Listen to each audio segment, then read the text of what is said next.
everyone, thank you for tuning in. I'm Joyce, your account manager here at Kraboo, and I'm really pleased to introduce you to Steve Linney, founder of eMarketing.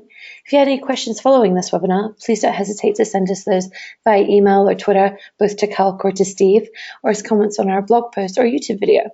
And with that, I'll pass you over to Steve. Well, thank you very much, Joyce, and thank you very much for having me on your webinar. So the topic today is why email rules content marketing, and the title may kind of mention email and content marketing, but the heart of the talk is all about communication and connecting with people. The methods used to do so just happen to be email and content marketing, which are two of the most powerful ways to connect with your audience in 2016. So just a quick introduction. As Joyce said, I'm Steve Linney, founder of eMarketing, and we're a Brighton-based digital marketing collective. For SEO purposes, obviously we're an agency, but I think collective sounds better than agency. It kind of sums up our kind of mentality a little bit better as well. And I suppose it's probably quite a Brighton way of describing who we are also. And what I'm talking about today is quite top level, but if you do want to get into more granular detail, you can check out our website, or you can catch up with me on Twitter, or leave some comments below as well, which would be very handy. So when it comes to email, SEO and content marketing, you're probably asking yourself two questions. Is email still a player, and how can it benefit my search rankings? Of course, email is still a player, and it's foolish to think otherwise. 95% of adults in the world have an email address, and most check it at least once a day. If you're anything like myself, that's closer to 20 times, if not more, each day. So email is still a very kind of relevant tool that people use. The challenge you have is to stand out from the crowd with email marketing, and the way you do this is through a number of methods. First of all, targeting your message to the correct audience. It's definitely not just a case of sending any email out to any person. You know, this is how you'll get kind of flagged up into spam folders if you're just kind of blanketing what you're sending out there. Secondly, you need to send your email at the right time of day, and this can take a lot of trial and error, and there's definitely no set time for every industry, not that I've come across yet, and it's very kind of different from business to business.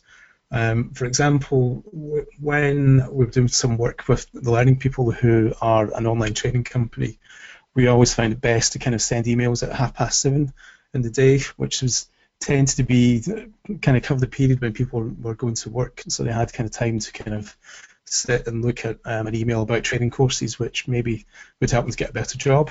So it's kind of right time and right place for that audience. Thirdly, you have to write compelling subject lines, and to really make these work, they have to be 30 characters or less. You know, they've got to be punchy, to the point, and be emotive. And finally, you kind of have to have that with some slick email design. And you know, finally, you have to have high converting landing pages with killer content. Again, mobile first. This is what you need to be thinking about when it comes to that. So what are the kind of SEO benefits if you manage to do all this? And it's needless to say, they are immense, as email and content marketing can bring a large number of visitors to your landing pages and then spread throughout your website. This rise in traffic boosts the amount of relevant content in site, it boosts your time on site, it will organically create links both internally and externally, and it increases the social sharing and creates new revenue streams. You know, this is the kind of website engagement Google loves, and I'm sure your bank account is going to love it too. So relevant emails drive 18 times more revenue than broadcast emails, which takes me back to my initial point of communication and connecting. You want to make sure your content that you're sending is of genuine interest to your audience. You're not doing this, you're sending spam, and when was the last time any of you enjoyed being served spam? If you go straight to the sales offer, you'll lose the trust of your audience, and without trust, you're bust. The key is to provide content that informs, educates, or entertains your audience, with only a small emphasis on sales. If you go straight for that sales offer, you're going to lose the trust of your audience, and without trust, you're bust. Email takes your content to a larger audience in a short space of time. Over the last 5 years, my work with Learning People, Europe's fastest growing e-learning provider, involves sending 15 million emails a month. And now that's a lot of emails in anyone's book, and it allowed us to get a message to a wide cross-section of our target audience. Return on investment with email is very impressive, and it's fair to say that it does rock. Not quite perhaps as well as what the dub pistols are rocking in the back of this slide, which is a nice kind of picture I took at Glastonbury this year. But when it comes to email, for every £1 you spend, you generate an average £29 back in revenue. That's a fairly good return for the amount of work that you're going to do. So B2C marketers who leverage email automation have seen conversion rates as high as 50%.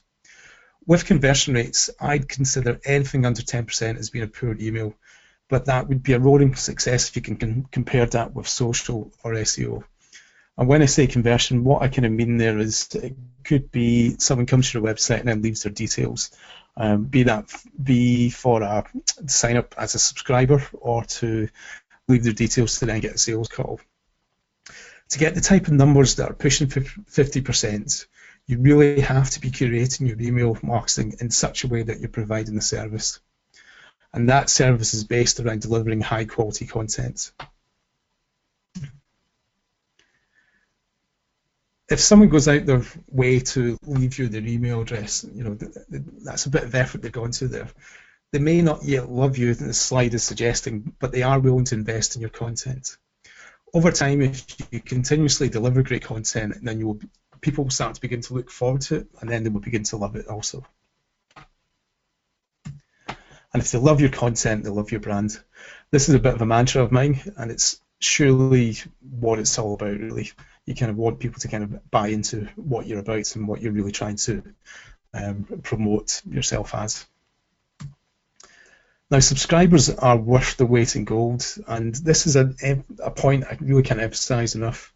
The larger your database, the more value you can extract from it, including on-site engagement that leads to increased Google rankings and good old hard cash as well. So what do you do if you don't have a large subscriber database? Simple. Databases can be bought, but you have to buy the right one. Out of the 15 million emails a month we sent at the Learning People, we were only sending about 1% of those to our own database.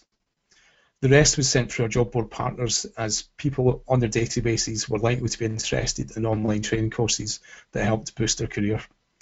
We then worked with each job board individually to ensure we sent correctly targeted campaigns to different sections of their database. So again, it's all about sending the right message to the right people and at the right time. Okay, so email automation, this is kind of the crux of the whole talk here. Hopefully by now you kind of really see why email is important. You become an email convert, and you should be, you understand now why you should be investing time and money into email marketing. Where email marketing and content can really sing in unison is through automated emails that fully serve your marketing and sales funnels. How this happens is individual to every company, but I've worked out an example that we'll go through in a moment that hopefully we can all relate to. This will give you a feel of how it could work for you. And away from this talk as well, I am more than happy to catch up with people on Twitter or in the comments, and we can individually go through and get to the heart of how this will boost your business. But for now, let me introduce you to my new musical festival, Glastasia. So Glastasia, as you can probably tell, is a not too subtle rip-off of Glastonbury Festival and the Fantasia raves that I used to love in the 90s, and just kind of show my age there a little bit.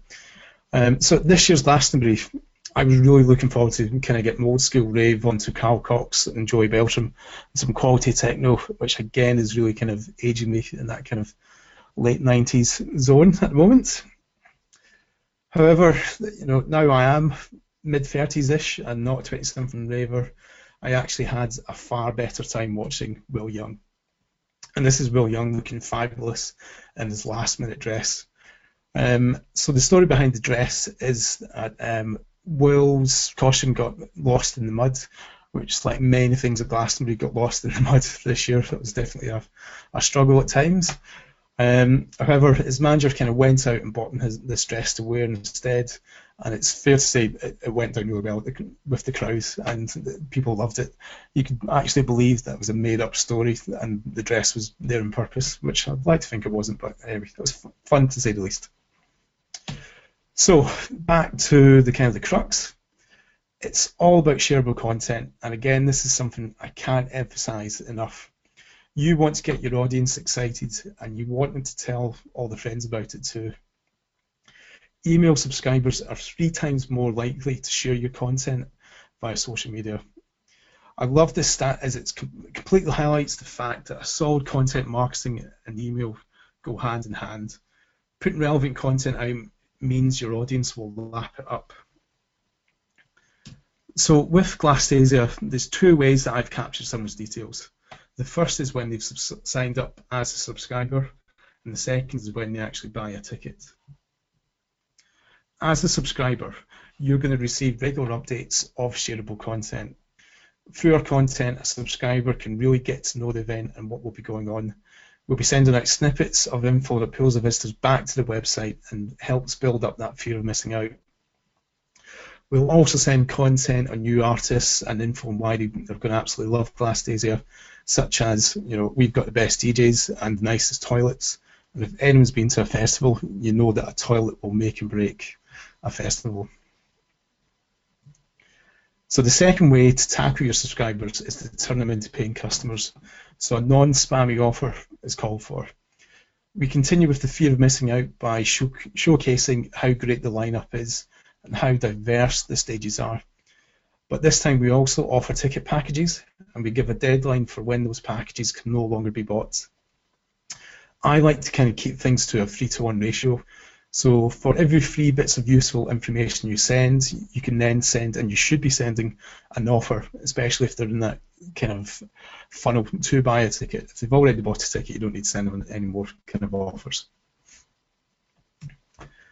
So again, to kind of really kind of bring home the shareable content, I've got another lovely stat for you, which is 72% of people prefer to receive promotional content through email, compared to only 17% who prefer social. When someone buys a ticket, this is where you can really go to town, and keep in mind that all of this content has to be relevant and it has to encourage sharing. So an examples that I have in the slides here are a thank you from the headline act kind of stroke promoter. An equivalent can and should be used in every single business. Someone has given you their hard-earned cash, so send them a thank you from the CEO. In Glastasia's case, we're going to send a video from our headliner, Will Young. The other examples are pretty self-explanatory, but the essence of each is to bring across your brand character and promote connection with your brand. The other examples are pretty self-explanatory, but the essence of each is to bring across your brand character and to promote connection with your customer.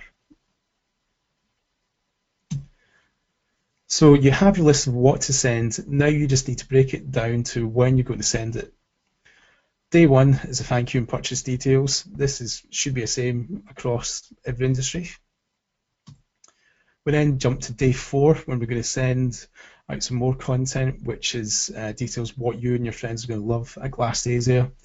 So keep in mind that through the whole email content strategy is the desire to turn our customers into brand advocates. If we were a cloud hosting company, for example, you would highlight how fantastic your 24-hour customer care service is. The idea behind this is they will then kind of share this content, their friends will see it, and the friends who don't have tickets will kind of want to buy a ticket. Day 7, we're going to send another video message from a different headliner this time. And this can be something that is simple and recorded on an iPhone, and all the way through to being a Red Bull level of production. In my mind, it's less about the budget and more about the quality of the idea. And simplicity for me definitely wins every time. So to kind of use another world example, if we were a job board at this day 7 stage, we could be sending your top 5 interview tips. So on to day 10, this is what you'll enjoy at Late Night Glastasia. Here we're showing the extra benefits of Glass Daisy and why that ticket price is such a good deal. If we were a credit card company instead, what we'd be sending out at this point is the loyalty points scheme and showing people where they can cash those points in as well, and just really kind of hitting home the extra benefits that there is in being involved in our company. So day 14, this is a special day, which is why it's kind of marked in red. For us, it's the final day that a customer can ask for a refund. This may vary for your own business, but for us it's day 14, and as such it's the final day that we can lose out on any revenue. So over the last 2 weeks we've been sending out content to customers that's got them excited about their purchase with us, and it's helped them to not think about asking for a refund, and hopefully it's kind of brought them on board to kind of selling the event to their friends. You know, this is a massive win for us and our bank account, but it's also a win for the customer because we're getting them even more excited about the festival and by giving them genuine information that's genuinely interesting to them. From here on in, we slow down the amount of sends that we do a little, moving to just once a month. However, as the festival date approaches, we kind of want to build that feeling of excitement back up again. And we're going to ramp it up to every 2 weeks and then every 1 week. So it's probably quite hard to kind of picture the level of content needed when just talking about it and seeing some slides. So I've mocked up a 100-day plan for when a ticket has been purchased. So the days marked in green and red are content days. Yellow shows the day of the event itself. This should hopefully put your mind at rest as to the level of content that has to be created. It's really not that much. It won't take a lot of time to produce, and what you get back from it is more than worth the effort. It's probably good to keep in mind as well that for my event, there's also this 100-day schedule for when you've bought a ticket, but there'll be a separate schedule for people who are just subscribers that we're trying to pull into being ticket purchasers.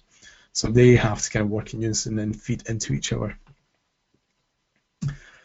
So the benefits to Glass Daisy are numerous, to be honest, but the main ones are there's less refunds, we've got an audience that can't wait to have a great time, we've got increased exposure, and we've got more ticket sales, which is exactly what we want to do with our new event. So to sum up, email and content marketing is all about good communication and connecting with your audience. This all happens in a way that is individual to your brand and your customer base. Everyone can implement this into their business and make massive improvements to the way you engage with your customers and you boost your bottom line. If you'd like to talk more on how email and content can work for you, please get in touch, leave some comments, drop us a tweet, and we can design a plan that's unique to your business goals. Thank you very much.